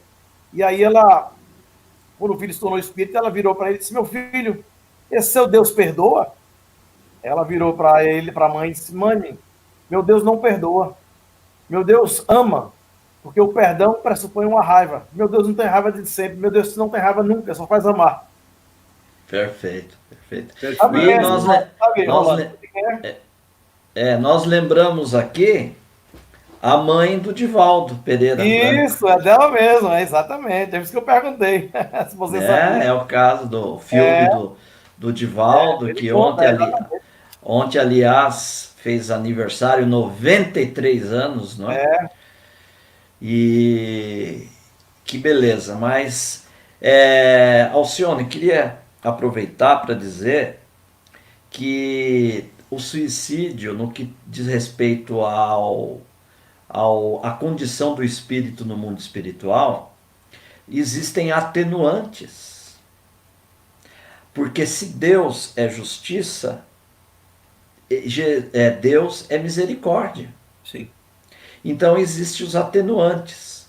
Então, quantas psicografias, no meu caso, ou o próprio Chico, fomos intermediários de espíritos que se fragilizaram e que retornam trazendo a sua veracidade e trazendo para nós a compreensão e o apoio para que outros não o façam. Então, as pessoas que têm no mundo espiritual, familiares ou amigos, que por uma fragilidade cometeram suicídio, primeiro, ninguém está desamparado no mundo espiritual. Claro. E segundo, eles podem sim, no momento certo, com o equilíbrio devido e no momento oportuno, trazer as suas mensagens. Você imagina que a igreja, num tempo, dizia que as crianças que morreram sem ser batizadas não tinham salvação. Imagina o desespero das mães e dos pais, né? Isso. Pois é. Antes da gente colocar o vídeo ali, eu quero dizer o seguinte, eu acho muito importante frisar isso, mas antes do vídeo, eu quero uma falinha rápida do Guilherme e do Orlando nesse sentido. Porque eu quero deixar bem especificado, porque a gente não está nesse canal, Orlando, Guilherme, para ter audiência, como um produto. Eu, desde criança, estou nesse caminho, assim como Orlando, Guilherme também, no sentido de elevar a massa crítica espiritual da humanidade e tudo mais. Então, tem alguns temas que eu considero dos mais importantes, e esse é um deles. Por que quando nós vamos pegar os livros sagrados, por exemplo, a Bíblia Sagrada, nós vamos pegar aqui, estou aqui com a Bíblia de Jerusalém, as pessoas fazem questão de buscar os capítulos de ódio e de raiva.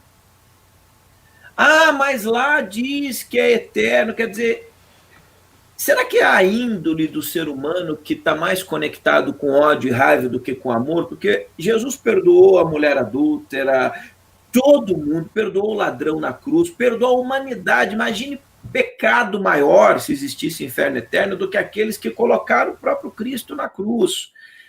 E as atenuantes que você falou, eu digo às vezes aqui, quando eu abordei esse tema, uma pessoa comete suicídio também, como é que você vai imaginar se ela não estava num estado de depressão patológica, uma doença, sob uma pressão, já não estava mais agindo por si só?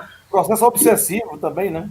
Obsessivo. É claro que ela tem as responsabilidades, lógico, não é que se mata, mas assim, por que as pessoas, de uma certa forma, preferem ouvir aquelas partes que falam de ódio, do que pegar as partes de amor? O que você acha disso, Orlando, depois do Guilherme? Eu falo da Bíblia Sagrada, né? Tudo uma questão de sintonia, né, Alciones? Porque Moisés veio e os profetas, na época, vieram trazer a justiça. Mas Jesus veio trazer o amor, né? E ele veio não derrogar a lei dos profetas, como ele disse, mas para cumprir e desenvolver, né? Então nós sabemos que ao estudar o Antigo Testamento, nós vamos também encontrar uma cultura da época, como comentamos no início, um povo que viveu a escravidão no Egito, e na época havia-se muita ainda a ignorância espiritual, não é?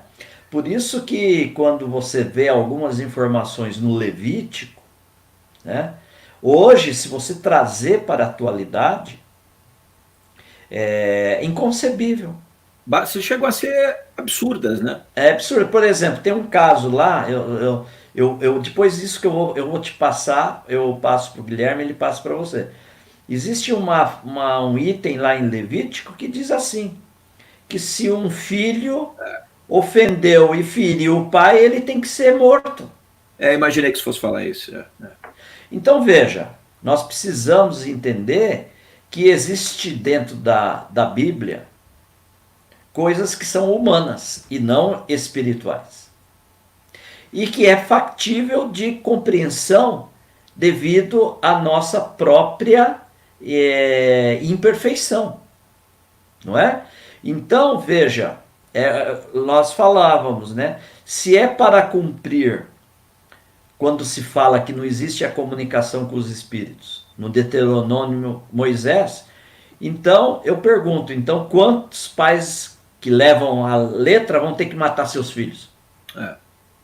Então existem algumas incoerências nesse sentido. Então essas pessoas que se apegam ao Deus de guerra, do exército, né, elas não avançaram. Porque o Deus que nós conhecemos com Jesus é aquele que ele diz, Pai Nosso. Dizendo, o Pai de toda a humanidade, o Pai de todos os filhos. E quando nós pegamos as parábolas todas de Jesus, nós vamos encontrar o Pai de justiça, mas o Pai de amor, que não dá para compreender o universo senão como sendo a expressão do amor de Deus. Guilherme, você quer pontuar sobre isso? Pois é, a Bíblia ela foi escrita em linguagem parabólica, porque dá margens a várias interpretações. Aí você vê, nós temos os católicos apostólicos romanos, 1 bilhão de seguidores, os católicos anglicanos, os ortodoxos, os católicos de Cópia, que tem outro papa, o papa pode casar. E aí tem mais igrejas, as igrejas reformadas, são as nossas igrejas protestantes, nossos irmãos evangélicos, com mais de 1.400 denominações, cada um interpretando a Bíblia da sua forma. Eu conheci um pastor protestante nos Estados Unidos, que ele defende a pena de morte, que segundo ele foi inspirado por Deus e está na Bíblia, no Antigo Testamento. Já pensou no Deuteronômio 22, 21, toda mulher casada, não achada virgem, será morta a pedrada. Imagine uma coisa dessa, né? Já pensou? Não ia ficar ninguém, né? E uma lei machista também, né? Porque, por exemplo, sim, quando a mulher era pega em adultério, ela não adulterava sozinha, tinha um homem, né? Mas o homem normalmente não aparecia, né? Eles queriam apedrejar a mulher, né? O homem não se esconde, vaza, vai embora, né? Vamos e para a igreja, até um dia desse, a mulher não tinha espírito, né? Não, é uma coisa... Eu quero pôr o vídeo, porque assim, eu vou até pedir o vídeo que a gente colocou, que é bem rapidinho, que nós estamos aqui no horário já, a gente combinou pelos compromissos do Orlando, e depois eu vou dizer o seguinte, muitas perguntas, mas eu vou fazer uma outra proposta. Eu não vou fazer perguntas hoje, eu vou pedir uma ou duas no sentido genérico. E que a gente volte o Orlando num outro dia aqui, que daí no começo a gente começa com perguntas e respostas, se você topar, Orlando. Uma próxima oportunidade, quando você tiver seu tempo. Na próxima você vem, só você e Orlando, para dar tempo aí, aproveitar mais o Orlando, que eu já estou... Não, você vem junto, sem problema. Eu estou freguês aí do Alcione, eu estou sempre aqui. Não tem problema. Claro. Olha, esse vídeo aí que você vai passar é maravilhoso. Foi uma experiência incrível que eu vou narrar antes, explicar um pouco para vocês. Explica antes, que depois eu vou tirar toda a tela de fundo e deixar só o vídeo. Tá. Ou você quer que eu passe e você vai explicando? O que você prefere? Não, eu vou falar, eu vou narrar e você fecha tudo aí, põe o vídeo. Ok. Esse caso ocorreu em Fortaleza, num evento ano passado, lá com o Newton Souza, no Lar de Clara. E foi o Orlando e o Newton que psicografaram juntos. Um evento onde tiveram vários palestrantes. O doutor Alexander Moreira Almeida, do NUPS, da Faculdade de Medicina da Universidade Federal de Juiz de Fora, foi palestrante, eu, o doutor Hugo Martins e o Pedro Camilo, que em breve estará com você aí também, a gente já vai trazer ele para falar aqui junto com você. E nesse dia, nós recebemos uma psicografia através do Orlando que foi marcante, porque alguns meses antes, 4 ou 5 meses antes, o Orlando veio a Recife, ficou aqui hospedado na minha casa e nós fomos para o evento, que foi numa cidade aqui próxima. E um pessoal lá de uma cidade chamada Pelotinho, aqui do interior de Pernambuco, doutor Felipe, que é um dentista, uma pessoa que nós tivemos a oportunidade de conhecer, fomos conhecer o trabalho social dele lá.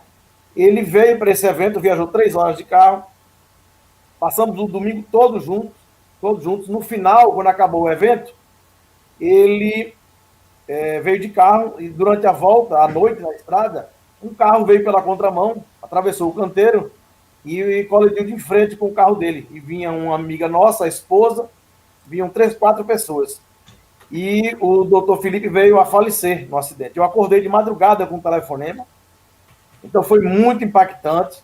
Vocês vão ver aí, inclusive, no vídeo, a Socorro, ela de muleta andando para receber a carta, a esposa também. E alguns 4 ou 5 meses depois, a gente vai para Fortaleza, e inclusive a Socorro vai também, a esposa do Felipe, e lá a carta vem. E o Espírito narra, através das mãos do Orlando, todos os detalhes do acidente. Ele fala que, do outro lado, encontrou, que no outro carro o rapaz vinha embriagado, vinha bêbado, e bateu de frente, matando a esposa dele e as 2 filhas. E lá ele conta que já tinha visto a esposa do rapaz e as filhas, né? E que ele estava embriagado. Então ele conta todos os detalhes do acidente, e é uma mensagem muito rica, muito bonita.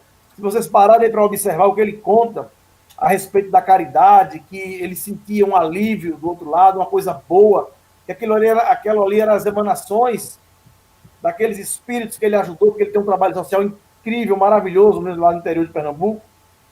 E é uma carta muito rica e muito impactante. Ele fala meu nome na carta. Eu realmente fiquei muito emocionado, né, com essa carta. Eu vou pôr, tá ali o canal do Orlando, que é o canal, não estava dando o link, eu não sei a hora que eu copiei do canal, ocorreu alguma coisa, mas é o canal Portas do Amor, o do Guilherme tá certo, colocou Portas do Amor, tá lá. Eu vou passar então, vou tirar todo mundo da sala para ficar só a tela de fundo, vamos lá.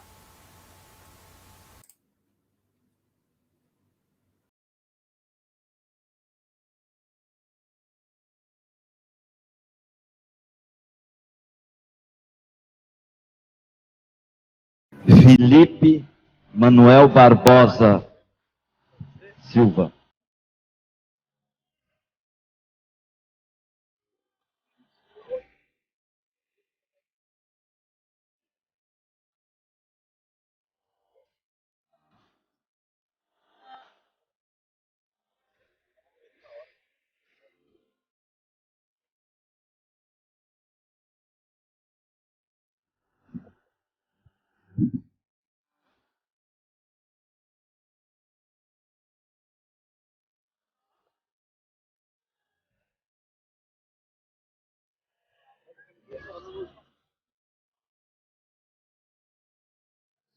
Ana, meu amor, vim com vocês, pedindo a Deus que as protegessem na viagem.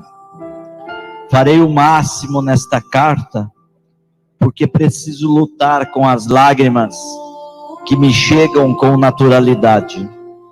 Não são lágrimas de dor, não é isso não.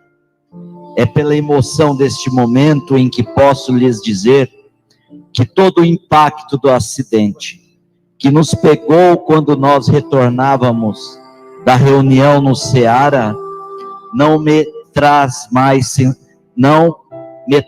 mais sensações não boas. Estou aqui com o querido tio João. Lembro com tanta clareza nossa alegria no veículo por termos passado com amigos momentos especiais em uma reunião que nos trouxe tanta paz. Nas leis de Deus, meu amor, 1 segundo é determinante. Aqueles segundos de avanço do carro que invadiu no canteiro e veio chocar conosco, deve ter cumprido uma programação maior, que um dia nós iremos saber com detalhes. O que podemos dizer é que existem situações inexplicáveis, mesmo que saibamos que o condutor do carro que nos atingiu estava alcoolizado. Eu já pude ver sua esposa e filha que não resistiram ao ferimento, mas não sou autorizado a explicitar o nome deles. Compreendo as nossas indagações, são naturais, mas na frase, não cai uma folha da árvore, sem que Deus o queira, e só sei que tudo está certo na justiça de Deus. Quero abraçar a nossa grande amiga Socorro, de nosso André Luiz, e também abraçar o nosso amigo Guilherme Velho. Que saudade de vocês. E que gratidão por tê-los aparecido em minha vida. Você tem razão, Ana. Eu abracei vocês sim, para dizer de minha presença. Eu soube que após o acidente, recuperado do lado de cá, na despedida do meu corpo tombado, muitos corações agradecidos vinham deixar seu carinho. Explico que nestes momentos eu estava como em um coma induzido, mas em vários momentos senti um alívio e bem-estar. O tio João me explicou que eram as emanações de gratidão que vinham de criaturas que pude ajudar de alguma forma. Vi na prática aquilo que sempre acreditei, de que o bem que fazemos nos voltará ou retornará para nós em algum momento, por alguma circunstância. Sei, meu amor, que você será a mãe maravilhosa, junto ao Pedro, nossa Isabela, nossa amada Bela. Espero que as obras que ficaram continuem nos alimentando a alma e deixando-nos em paz. Com muita emoção, deixo o melhor de mim, desejando-lhes tranquilizar o coração. Com a saudade aberta, sou o esposo, pai e amigo, lhes abraçando, na certeza que teremos dias sempre melhores. Com amor e carinho, Felipe Emanuel Barbosa Silva.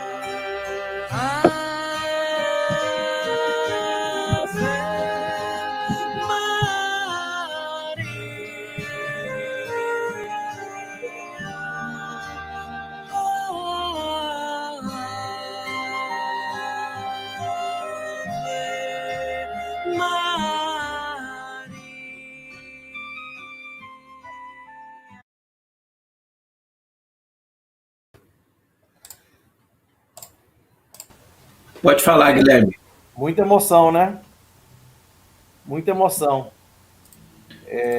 Quando o Orlando for psicografar em Curitiba, Alcione, apareça lá, vai ver o trabalho de perto. Vamos lá. Com certeza. É o nosso convidado. Orlando, muitas pessoas aqui perguntando, por exemplo, algumas pessoas perderam filhos e aquele desespero, né?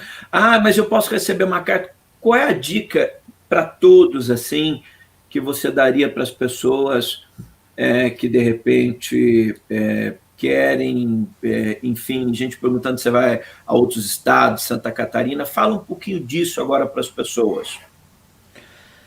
A nossa... É bom registrar que, devido à questão da pandemia e atendendo às orientações do amigo espiritual Natanael, que é o benfeitor que me assiste, nós estamos atendendo às orientações da Organização Mundial da Saúde e do Ministério da Saúde e as secretarias estaduais de cada estado. Perfeito. Né? Então essas agendas, por enquanto, elas estão sendo, nós estamos monitorando. Maio agora está cancelado, provavelmente iremos cancelar junho, né? Provavelmente. Mas a agenda das tarefas pelo Brasil estão no portasdoamor.com.br, né? Tem um site que é o www.portasdoamor.com.br, e ali as pessoas podem saber onde são as atividades, né? Nós precisamos entender que compreendemos a dor de cada de cada pessoa, a questão do luto, do sofrimento, mas lembrando e parafraseando Chico Xavier, o telefone toca de lá para cá. Jamais prometemos mensagens, não temos autoridade para isso e nem condição para isso. Então, o que nós orientamos é que busque se for assim o desejo, a esses locais, onde serão muito bem recebidos, onde serão muito bem acolhidos, mas as programações das cartas, elas estão sob o controle do mundo espiritual e não do médium e de nenhum trabalhador. Portanto, não fazemos promessas que não estão ao nosso alcance, mas serão todos muito bem recebidos. Claro que nós queremos o contato com aquele familiar que nós tanto amamos, mas pode ter certeza que se na oportunidade não chegar a carta tão desejada, a pessoa e a experiência é nossa, o Guilherme está aí para confirmar, as pessoas mesmo que não recebem saem amparadas e confortadas, por entender que a vida é triunfante, pelas cartas, compreender a imortalidade da alma. Que tenhamos esperança, tenhamos calma, haverá o reencontro e nós devemos lutar por eles com amor, com serenidade, com esperança. E eu só queria, antes do Guilherme falar, dizer que a gente deve compreender as estadas da vida, né? Uma coisa é você entender, às vezes, um pai que perdeu uma filha muito jovem, uma mãe que está no desespero. Ah, eu vou lá porque eu quero contato com a minha mãe que partiu há 50 anos. A curiosidade nesse ponto precisa ser controlada, ou eu vou lá falar com o tio. Eu acho importante a gente ter essa lucidez espiritual, né, Orlando? Que tem as etapas da vida e que isso não é uma mera curiosidade, ficar descobrindo um parente que morreu para ver se recebe uma carta, né? O que eu sei pela minha experiência, não sei de outros médiuns, é que aqueles que vão por ir, pode acontecer da carta vir, sim, mas não vem numa estatística muito alta, não. Okay. As cartas, quando chegam no endereço certo para as pessoas que realmente estão carecendo. Todas estão precisando. Sim, vamos dizer assim, algumas que mais. Mas tem outras que mais, e também tem que ver se o comunicante está em condição de dar a mensagem. Sim. Guilherme, quer falar alguma coisa? Eu queria só dar uma orientação, porque quando a gente passa um vídeo desse, as pessoas assistem, geralmente ficam logo querendo saber onde é que tem, eu quero ir e tal. Então, muita gente perguntando aqui.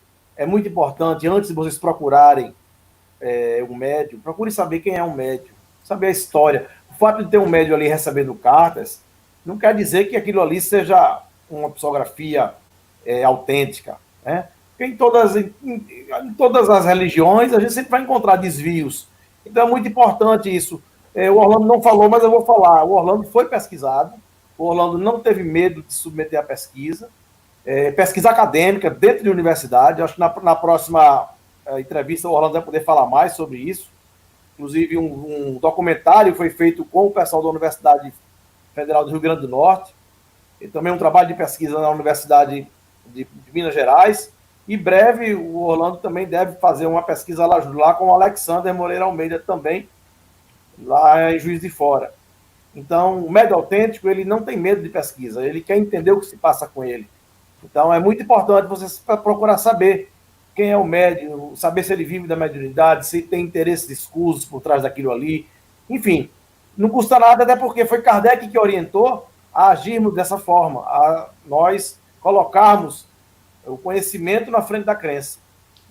Eu não vou fazer perguntas hoje, Guilherme, mas é claro que as cartas, por exemplo, como uma pessoa coloca, mesmo de crianças que nessa vida tinham necessidades especiais, enfermidades graves, uma coisa é enfermidade no corpo físico, o espírito é outra realidade, quer dizer, ela pode mandar mensagem, né? Com certeza, né? Inclusive, espíritos de crianças recém-nascidas já se comunicaram.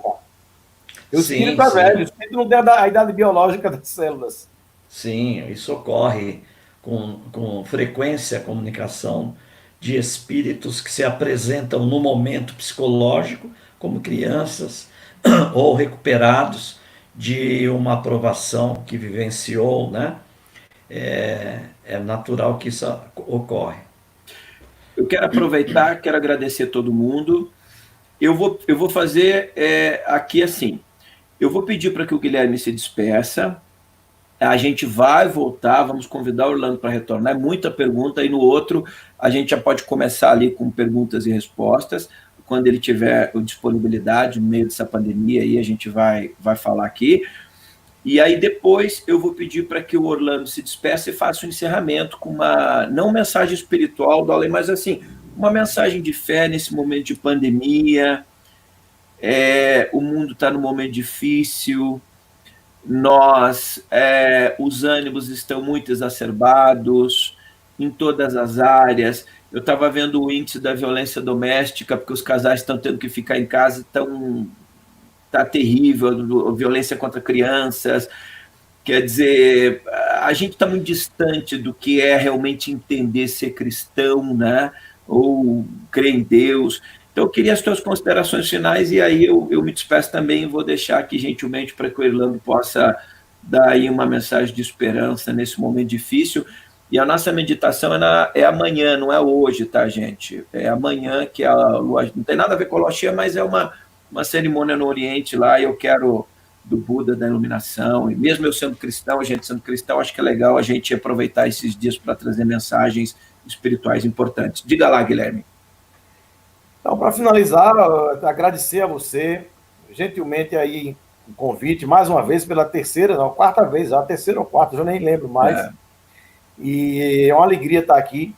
E para as pessoas que estão assistindo aí, eu queria dizer que a carta psicografada, ela não é a salvação do mundo, a gente nunca quis colocar isso.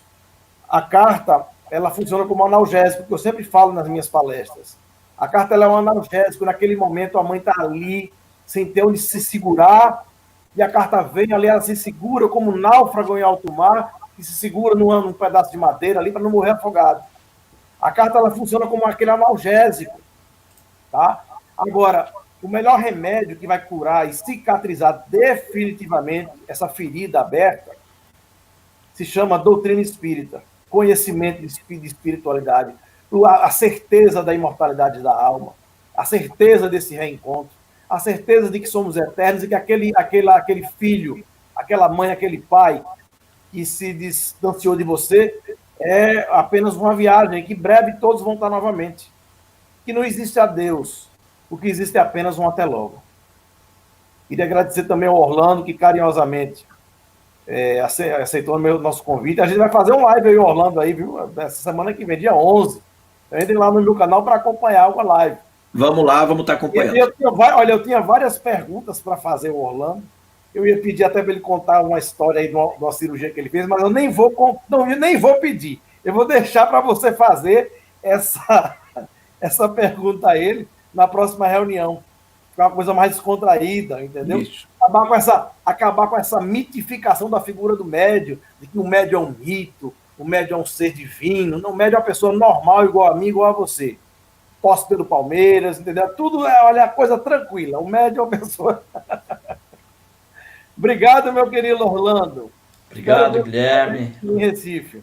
Fica com Deixa Deus. Eu me despedir, daí eu vou pedir para o Orlando finalizar. Vou dar aqui Obrigado. Nosso convidado.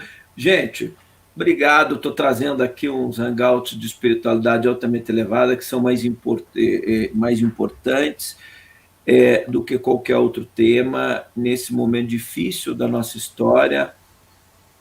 Por mais que a gente enfrente duros embates, só o amor permanece eterno, né? Então, às vezes, no dia a dia, a gente enfrenta coisas tão difíceis na batalha aí dos guerreiros da luz, mas só o amor permanece eterno. Quero agradecer os nossos moderadores, a Pati Trix, o Hilário, não sei se o Fernando estava aí, a Diva que está ali, o meu amor não está aqui agora, a minha esposa Marilda, é o pessoal que ajuda, porque como está ao vivo, tem muita gente na sala, às vezes entra gente, quer introduzir outros temas e a gente não permite para manter o nível elevado.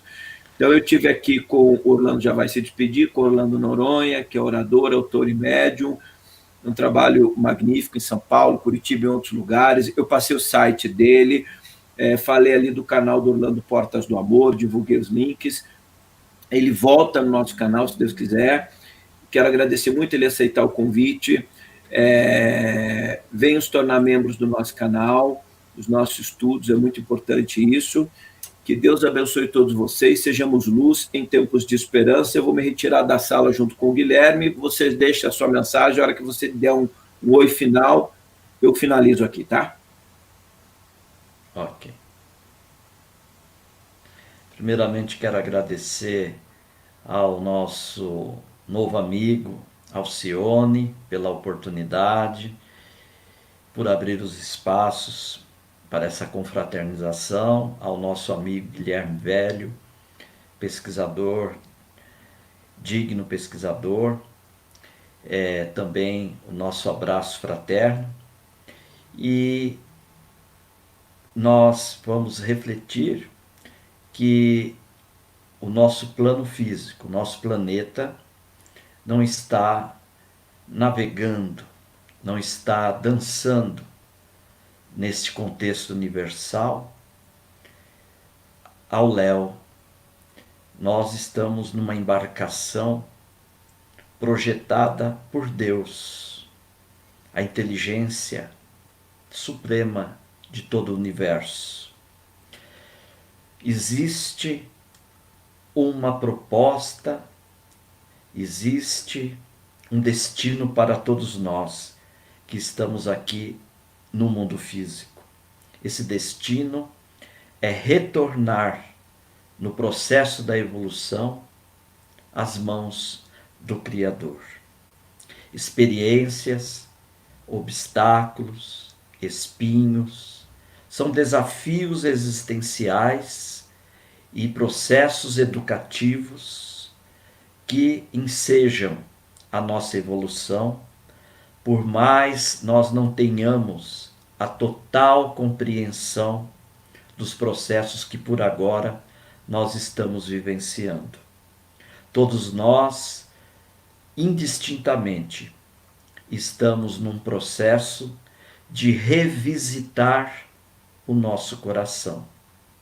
Esse vírus, essa pandemia que assola a humanidade, ela tem uma função de fazer que nós olhemos mais para dentro de nós, para que nós façamos um inventário, cada um de nós, independente da posição que nós estejamos vinculados na presente existência. Nós todos estamos sendo convidados à mudança de valores, à mudança de paradigmas. Nós estamos num processo de transição, numa mudança de ciclo necessário, porque o nosso planeta necessita alçar voos maiores, e para isso, muitas vezes, é necessário uma faxina no sentido do nosso coração. Nós precisamos revisitar a nossa alma e o nosso coração. E a partir daí, compreender que os valores imorredouros são aqueles que estão instalados em nossos sentimentos.